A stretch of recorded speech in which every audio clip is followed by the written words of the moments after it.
Good morning, Young Kings. Time for your morning motivation this morning. Um, got up this morning feeling pretty good. Just ran 3 miles, so getting back on track with the running. Did the 3 miles in 28 minutes and 15 seconds or so. So leg felt pretty good, body felt pretty good. Um, Making progress. Next week will be 2 months since I had my injury, and it's been a long time getting back to this point. So it's been a long road going thus far, and so far yet to go. So I'll continue to move on. I think I worked so hard to get to this starting point. Like, um, it's a pretty decent time, coming off injury and having ran that much in the last 2 months and rebuilding my muscle. But it's time to get better. So it's just getting to a point where now it's time back to ground zero to start building upon this fitness operation restoration in effect, restoring back everything that I lost and um, taking new territory, trying to accomplish more things, not just in the physical realm, but in the spiritual, mental, just emotional, all that. So this operational restoration is not just one dimensional, it's multi-dimensional, being able to attack things on multiple fronts and trying to live a better life, a blessed life. So moving and progressing. So leading up to that, I've been stretching a little more.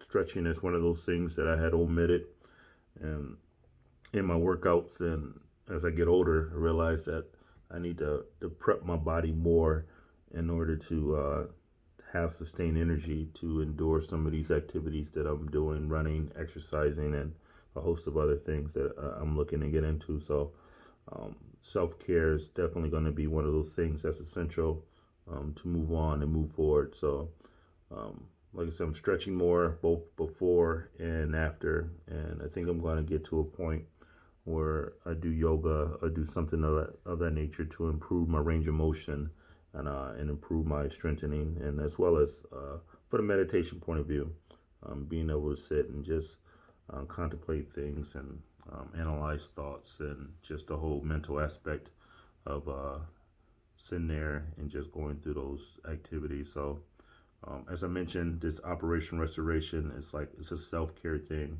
but it's not a selfish endeavor. In that meaning, like the goal of me to get better is not just for me. It's for my family, it's for my community, it's for those that I come in contact with. So this is a community project. It's not just something, although it's internally motivated and internally initiated. It will be externally manifested to be able to people be blessed by me being better, and that's the same with you. It's like um, your growth is not just for you. There's people that's watching you that are, um, some of them are counting against you and thinking that you can't do it. But when you make it, you give people a license to try for them to make it because in the back of the people mind that's watching you, they low key think they better than you. I mean, you start doing something significant, and they may not always state it, but they think they're better than you. They're like, how he make it or how she make it? Um, I'm smarter than them. I'm faster than them. I'm more talented than them. So low key, those people that are watching you may actually be envious or jealous of you. But when you make it, it encourages them to make it because they figure like if you can do it, then they can do it. So even if they go do it, I mean now you inspired them to go do that. So greatness inspire greatness, even if their initiation is out of internal jealousy or the wrong motives behind it. Eventually along the road, their motives will be corrected because that's what this journey is for. It's a motive adjuster. If you're doing something externally, um, it won't last. I mean, this, like I said, I understand now more and more why people don't do this type of work because it's hard. And if it's not internally driven, it'd be easy to quit on somebody else. But it's not so easy to quit on something you started, on something you initiated. At least for me, it's not. So um, even if people start on this journey, like I said, with false motives, the journey will correct you. The journey is hard on everyone. I mean, regardless of where you're going, and that's if you're going somewhere significant. No matter who you are, whether you came from money or you came from poverty, um, you set a goal that's so far out there, that journey will change you. And that's how you know if you got a big goal. And I wasn't even meaning to talk about this right now, but we're just going to flow with it. You know, you got a big goal or a big dream. This is how you should be able to tell. If you're able to shape and mold your goal, then that is a pretty small goal. But if your goal is big enough to shape and mold you, then that's how you know that you're striving for greatness. So if you're in control of the process and you're the smartest one in the group and you're the one talented and you shaping and you molding everything, and you in control of everything, then you're operating so far below your potential and you're not doing anything great. You're just average. You're doing mediocre. I mean, you're the cook that perfected how to cook the fries to McDonald's. I mean, you're not doing any significant, and you think you got a promotion because they moved you to cashier, and you know you're ringing stuff up without you knowing where the buttons are, and you looking at people. I mean, it's admirable. I mean, those are essential jobs and stuff of that nature, but don't go out and make it seem like you're just doing something great for the world. I mean, that may be your lot in life, but what I'm saying, when you're molding stuff and you're conditioning everything, you're in control. So you're shaping your goal. But when your goal is so big, where it bends you, it breaks you, it restores you, that's when you know you're striving for greatness. And I encourage you to really analyze your journey. If you don't know where you're going, it's time to establish that path. And sometimes establish it just so outrageous and so unrealistic that people may laugh at you when you say it. And sometimes you may not even need to say it. Just write it down, write it in your book, and get it to a place where you can be reminded of it. Put it on a mirror or something, and we'll get back to that mirror maybe on another video. I had an interesting talk with one of my soldiers the other day, and I may come back to that. But your goal, I mean, it should be big. It should be shaping. It should be life changing. You should be able to see progress along the way, not only in tangible results of you accomplishing it, but just in physical manifestations and just you increasing knowledge, you're increasing in influence, you're becoming different. And I know for me, when I was young, I used to fight against the change. I used to want to show everybody that I can be successful, excuse me, in that change. I wanted to show people that, hey, I'm still the same Drew from back in the day. But the reality of it is, it's like the process does change you. And change is not bad. Change is essential, is needed. Like, if you're looking at life the same way, if like for me, if I was looking at life the same way at age 45, the same way I did at 25, I've just wasted 20 years of my life. So with new information and new experiences and new endeavors and new goals and stuff like that, I'm supposed to evolve. Don't fight against change, and you shouldn't do it either. Meaning, like when people come up to you and they say, "Hey, man, you changed. You acting different."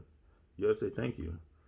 It's growth, and some people will use it as an indictment to get you to shrink back down. And for many years, I unintentionally shrunk myself to fit into crowds where I knew I wasn't supposed to be, and that I needed to outgrow and mature.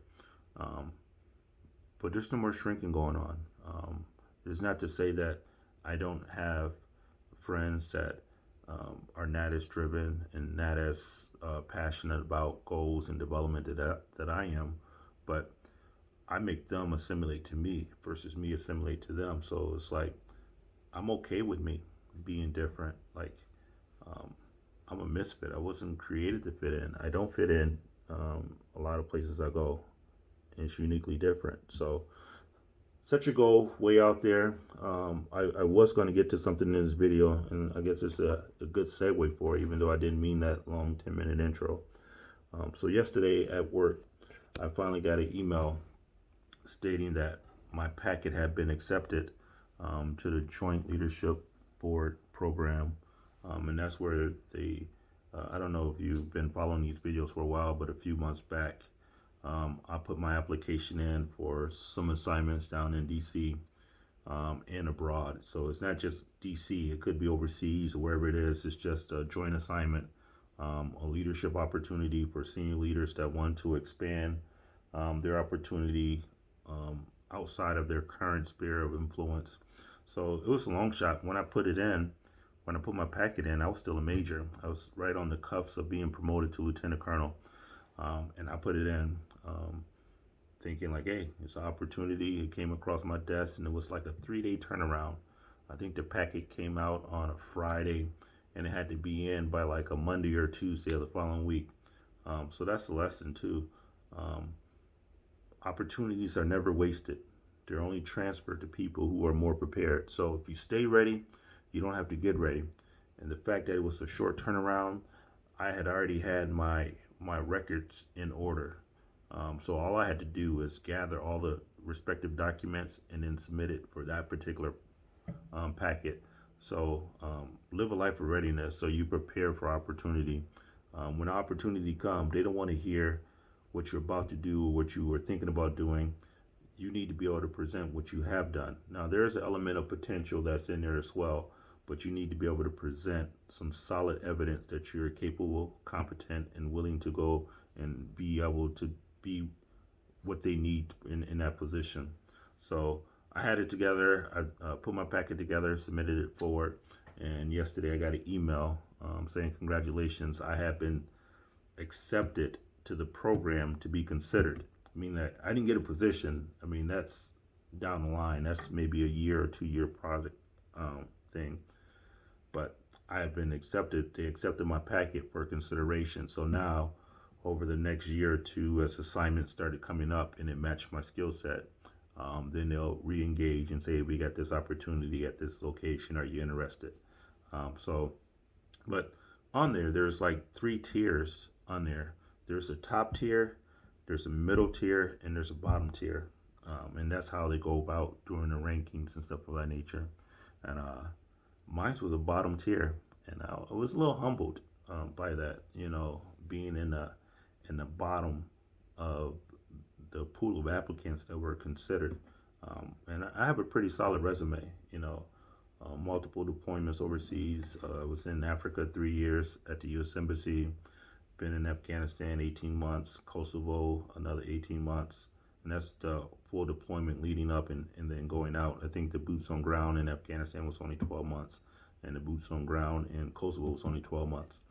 But that's a very extensive resume compared to a lot of the other peer groups who maybe try to avoid deployments. Then have had numerous assignments. Back in the statesides, then civilian education. I got my master's degree, and then military education. I got all the prerequisites for military education outside of War College, which is the next senior level school that I will have to complete. But I just became eligible when I got promoted. So for me, I thought my packet was pretty solid. So I got the packet back, and it said I was a bottom tier, and I was a little offended, and humbled by that. So I called our HR department. I was like, hey, what's going on?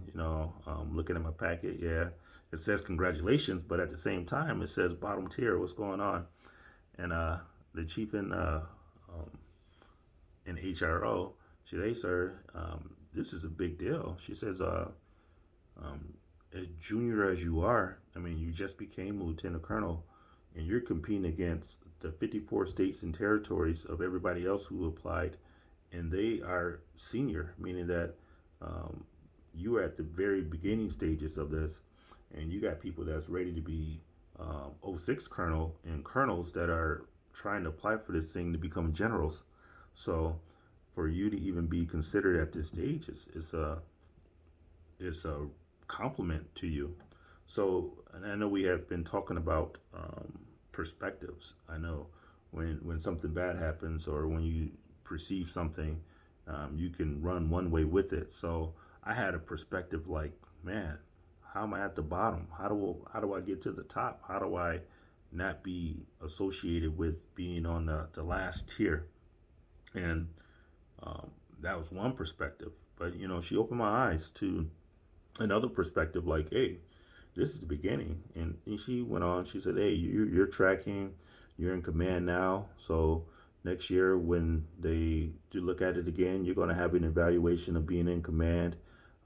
Your packet is solid. You're really doing good. So I say that to say this, like, the bottom is not always a bad thing. Um, just realize what bottom it is. As I'm progressing along my military career and my stages in life, I'm advancing, but you don't just automatically shoot up to the top. You got to start somewhere. You got to start where you are. So Operation Restoration is like, if I'm going to be at the bottom of this new advanced stage, I'm gonna shore up my foundation, and that goes holistically, physically preparing my body, preparing my mind by increasing my reading and my studying, preparing my spirit by meditation and getting back into the Word, preparing my family and just making sure that I'm a great man in all aspects and balance. I know we talked about balance a few videos ago. So just being holistic about this approach. So shore up your foundation. If you find yourself at the starting point in a new area, this is where you build upon that. So if you have cracks in your foundation and you shoot up to the top and your foundation is not sturdy, then the whole building is capable of crumbling and falling back down. So now I have an opportunity um, to shore up some cracks in my foundation to make sure that I'm ready for future opportunities. So that is my encouragement to you today. Is like, um, set those goals, set them out far. When I put it out there, I knew it was a long shot, even to be considered. But then now that I'm considered, I'm looking like, hey, I should have been a little higher considered, had a little higher consideration. But the reality of it is, it's like, if I didn't make that first step months ago, then I would have never had this opportunity here. This would have been invisible to me. And then who knows what the future may hold. And I'm under the belief that what's for me is for me. I don't have to um, lie, cheat, or steal to get my way there. If it was meant for me to have opportunity there, then that's going to be for me. What I need to do is prepare myself for that opportunity. So when it comes, I need to be ready. And I understand being ready. I just bought this house. So I know one thing I need to do is share up financially, start paying off some of these useless debt stuff.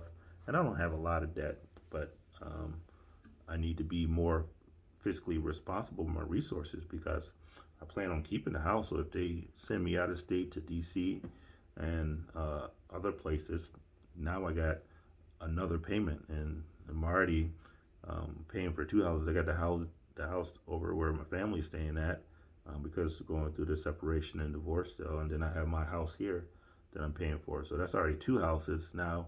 Now you tell me if I move to DC or somewhere else, that's a third one. So that's knowing that that's a potential opportunity, whether it comes or not. I still need to shore up some my finances to be postured to be able to accept that opportunity. So there may be some ramen noodle days as I go through this process, and I spend money frivolously. I mean, there's nothing I really need. There's nothing that I can't do without. I mean, I know I have a bar in my basement, and I think um, I have finance friends drinking, for free. I mean, I spend hundreds of dollars a month on restocking that stuff, whether it be buying cases of beers, buying liquor in there, buying wines, and doing stuff like that. So And do I drink? Yes, but not as much as my friends and associates drink. So what I'm have to do is stock my refrigerator with some water. It'd be more healthier anyway, and go on this little financial diet to be to posture myself for um, opportunities later. And told you I had that new car bug, and I guess I'm gonna have to squash that bug with the shoe and be satisfied and content with what I have. So just sometimes when those opportunities come, um, there's an element where you're gonna have to sacrifice some things before. So I'm going through the sacrifice now to prepare myself for opportunity later, and that sacrifice is essential. I mean, it's part of my development, it's part of my growth. Like there's really no true growth without sacrifice. If you're able to continue to do everything you're doing now and still put all your energy forward, then once again, your goal is so small that you're controlling it. But as you can see, my goal, my dream, is forcing me to shape some things and say, hey, it's only this big, and you're this big, I gotta, slim you down to get you to fit into the mold. So, in order for me to accomplish this goal and this dream, even though it's not even an opportunity yet, it's just an invitation for the opportunity. Um, if I don't start shaping myself to get into this process, into this mode, um, if it is presented itself, I won't be ready. So, although it says in my letter, it says you will be considered for the remainder of this year until um, the end of 2021. So, December of 2021 is when I would have to apply again if I'm not selected. So, but from now until December of 2021, when assignments come open, um, then I will be considered for it. But even in my putting in for that job, I put a condition on there because I just accepted a battalion command probably a few weeks before I had put in for this job, and I was already planning for my next job, even though I had just got my battalion commander's job. But I put a conditional thing on there. I says, look, I want to finish up my time as battalion commander, do at least a year plus in there, and preferably 18 months. So that puts me into June of 2021. So really, I'm looking at a 6 month window. So between now and June of 2021, I have to still, while I'm operating in this battalion commander job, I got to shape myself into this mode to prepare for a future opportunity. So this goal here is it's going to chisel me down to a point where I have to be disciplined. I have to be, I need to equip myself mentally, spiritually, and just kind of shaping me as opposed to me shaping it. So my question to you is like, what is your goal doing for you? I mean, is your goal making you better? First of all, do you even have one? Are you looking? Are you just wandering aimlessly, or do you have an end state? Or what's driving you? You know. So if you don't have a goal, you need to sit back and start figuring out what you want to do with your life. And there goes the power. It's been storming here, so um, it'll come back on here shortly. But maybe that's a sign to you saying, "Hey, you need to get your stuff together." Because if you don't, it could be lights out. So, with that being said, I do need to get ready for work. I'm gonna go and see what's going on with my power and try to get ready and get situated. But have a great day, young kings. Make it great. Be great, and great things will happen. But they don't happen by accident. Be intentional. Be on purpose. Have a good one.